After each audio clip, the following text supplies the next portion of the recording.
Hello, I'm Lee from Data Harvest, and in today's video we're going to use the wireless dynamics system using the force sensor, which is built into the end here, to do soft and sharp implosions, crumple zones. It works exceptionally well and is really easy to do. Now, our smart cart actually has an encoder on the wheel, so therefore it can log displacement, then it can collect velocity as well as acceleration. I'm not using that part in this video. It's also got a gyroscope and accelerometer built in. Again, not using that part, but we are going to be using the force sensor on the end. So I'll just turn it on here to actually connect it. So we're now flashing and broadcasting Bluetooth. So we'll pop that on there. We can go to our EasySense 2 software, go and click on the cart. Now you notice the number came up finishing 704. So on here, this is the cart 704 on the end here. So if you have multiple carts in the classroom, there's a unique number for each one, so the students will know which one they're using. So we're not going to do displacement, we're going to log force. There you go, so we're going on to there.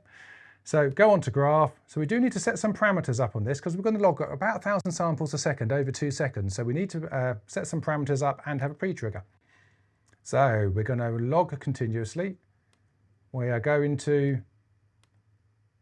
stop after a duration of just 2 seconds. We want to run at 1 millisecond.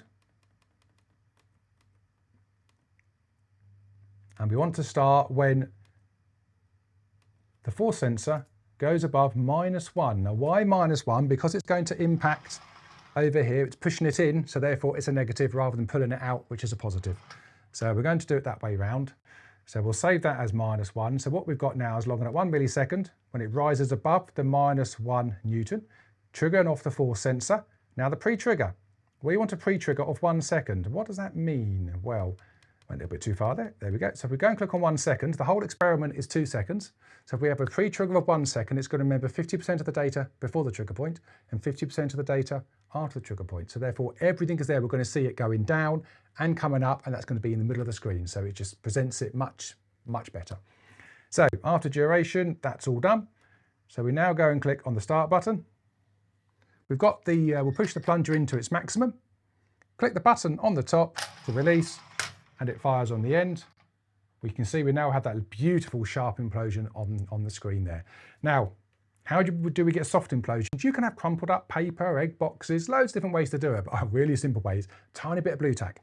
So to start off with, I'm going to have it as a ball and just stick it to the front. I'm going to click overlay on the screen. So this is important, so we can keep that result on the screen. You can see it went down to -80, so it's amazing the impact there, so it works really well. So we're going to do this again. Go to its maximum, so obviously we're keeping that the same. We have a tiny bit of blue tack on the end. I now go and click start. Keep the original data on the screen.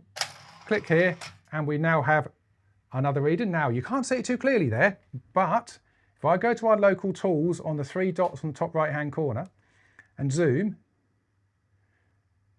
you will see that's the sharp implosion, that's the soft implosion. But we're going to do a third one now. So I'm just going to go back to here and go back out to the original data. And this time I'm going to make it into a sausage shape and stick it on.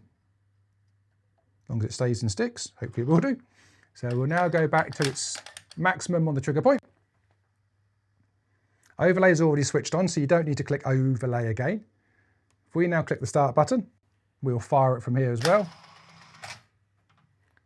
And it would have monitored that one as well. It even bounced off the track a little bit then. So now we go back to here again and we zoom. If we zoom into here, you can clearly see the 3 readings, and look at that. So the green one was the last one. So when the sausage states are more of a crumple zone going up, and it's just brilliant. It shows it as easily and as simply as that. So everything is there for you. This is all on our current product webpage. Go and have a look. There's an ebook to download there. So there's lots of experiments for you to have a look at. If you want any support from us, first of all, please do visit the website, as I said, for the curriculum materials on the product page. Product number for this is 1500PK. Put that in the search engine and you'll go straight to it. But we also have the Secondary Academy. And on the Secondary Academy, you have lots of videos. So if you go to data-harvest.co.uk, go to the drop-down menu Teaching, and then in there, click on Secondary Academy.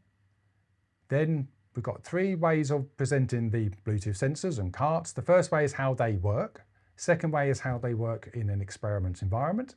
And the third one is how the EasySense2 software works. So go and have a look and it will help you through it.